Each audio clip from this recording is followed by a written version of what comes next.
So see you were always that you're meant to be. Ayan guys, good morning everyone. Ayan guys, updates na sad guys sa garden ni mother. Ayan guys, we have here dwarf coconut, sobrang daming bunga guys. Tapos yung mga gabi po ni mother, sobrang dami guys. So ayan, yung moringa, we have lot of moringa here, especially nowadays guys na it's always raining dyan dito sa ano, grabe dyan ang ulan. So happy ako kasi nag-grow yung mga plants ni mother na sobrang dami na po nila. Ayan, so dito lang po sa garden ni mother. Ayan, nakakuha na tayo ng mga healthy na mga pagkain, kagaya nito guys, mga moringa, ang dami. Tapos may ano pa, oh, may tanglad pa sa ilalim. Tapos may bantang mga kukulit dito sa ilalim. Bantamers, how are you? Bantamers, mga chicken ko, how are you? Ayan. Yeah, you're doing well here. Ayan, kasi nagalit yung mother ko guys kasi sinira yung mga pananim ni mama, no? Ayan, so look at guys, no? So dito sa gilid guys may mga gabi. Ayan guys, kita nyo yung guys, yung gabi. Yan, so hindi na sayang yung garden ni mama kasi kahit nasa gilid may tinanim siyang mga gabi. Ayan guys, oh. Yo, daming gabi guys. Ayan. Look at guys. Tapos may mga tanglad pa. Ayan, tapos may papaya na maliliit. Ayan, dito naman yung dwarf coconut. Yan. Ayan, dwarf coconut. Look at guys, sa malapitan. Thank you sa akong mga viewers sa USA. Ayan, so not only here in the Philippines guys, marami din tayo mga supporters doon sa labas ng bansa. Ayan, so you look at guys, no? So ang daming bunga here. Ayan, dwarf coconut. Palabi kami nakakain nito. Thank you Lord sa blessings Lord.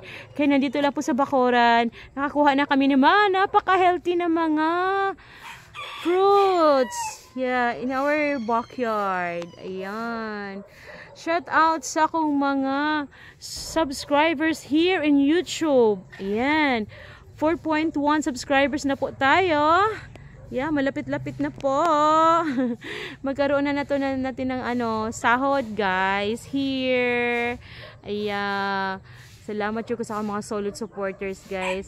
Sana magkaroon ako ng ano guys, everyday na upload, no? Kasi maraming naghahanap sa mga videos you guys sa long form, no? So may ano lang guys, no? Na bibisihan lang po ako guys kaya hindi ako naka-upload everyday, but I will try my best guys very soon na maka-upload na ako guys para ano guys, makasahod na tayo. Madaliin na natin to. Ayan. Thank you sa mga followers, sa supporters na ako, sa inyong mga, thank you to all my followers sa inyong uplifting comments, no? From the bottom of my heart. Thank you so much guys. Ayan. Stay connected all the time guys. Ayan. Thank you. God bless po. Ayan, dito we have here also bantam here. We have also bantam here. Ayan, in our garden. Ayan, tawagin natin ha. Bantamers! Come here! Mag-video po tayo. Yeah, wala akong dalang pagkain kaya hindi sila lalapit sa akin. Lalapit naman kayo. Ayan, nagpakitang gilas na yung banta mo. So, marami akong bantam guys doon sa labas. Siguro nakita niyo guys sa mga previous videos ko, mga bantam ko doon sa labas. Not only here guys, marami din ako doon sa labas. Mga 80 nga bantam guys na meron kami ngayon. Ayan, no? Approximately guys, 80 bantams. Yeah. So, dito kakaunti lang makita nyo sa garden ni mama kasi nasa labasan na sila kasi around 11 o'clock na po guys in the morning guys, no? So, sana guys, safe lang kayo guys, no? Kasi sa amin guys, 6.9 intensity yung lindol namin. So, sobrang panic ko kagabi guys. Hindi ko ma-explain yung emotions ko guys, no? Grabe guys. Nasa second floor kami nakastay guys. So, sobrang takot ako guys, nangiyak-ngiyak ako guys. I'm crying guys. Yeah, nangiyak ako guys kagabi. So thank you Lord, safe lang kami guys. Salamat po guys ha, sa inyong kuan guys, sa pag-protect sa amin. So kayo sad guys, safety lang kayo all the time guys, no? Kailangang maging prepared po tayo every now and then guys. Kaya hindi natin alam yung sakunan darating sa buhay natin. Unexpected po yun guys eh. Kasi 9:55 yata yung oras guys na lindol na yon. So hindi na may akalain guys yun yung mangyari. So matulog na ako guys in that time. So yung asawa ko guys, tulog na po yung asawa ko. Sabi ko sa asawa ko, dandahan ko siya guys.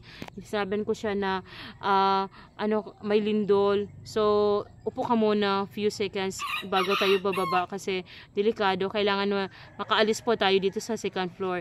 Kasi grabe guys ang kusog doon guys. Kung naramdaman nyo guys, yung lindol na sa baba kayo guys, iba yung nasa taas talaga. Parang duyan, no? Nangiyak na yung anak ko. Sabi ko, alis tayo, baba tayo sa hindi tayo magpanik. Pero alam nyo guys, umiyak talaga ako guys. Hindi para sa akin, para sa mga kasi yung bata pa nila eh. 'Di ba? So please safe everyone. So always prepared all the time kasi hindi natin alam guys, hawak ang mundo, 'di ba? Si Lord na 'yung nakaalam. So always be prepared guys. Yeah. Kailangan guys may bag kayo palagi, tapos may tubig, tapos may medicine, tapos may pera doon sa bag ninyo palagi kay when it comes sa emergency GDI guys, ito yung bit-bit guys. Bit-bit niyo guys niyo palagi guys, no? Ayan. So sana nakapagbigay din ako ng tips po sa inyo guys kahit papaano, no? So sa mga new subscribers ko dyan, welcome you on board guys. Magtulungan lang po tayo dito guys sa YouTube, no? Talagang aangat po tayo guys pag magtulungan po tayo dito. Ayan guys.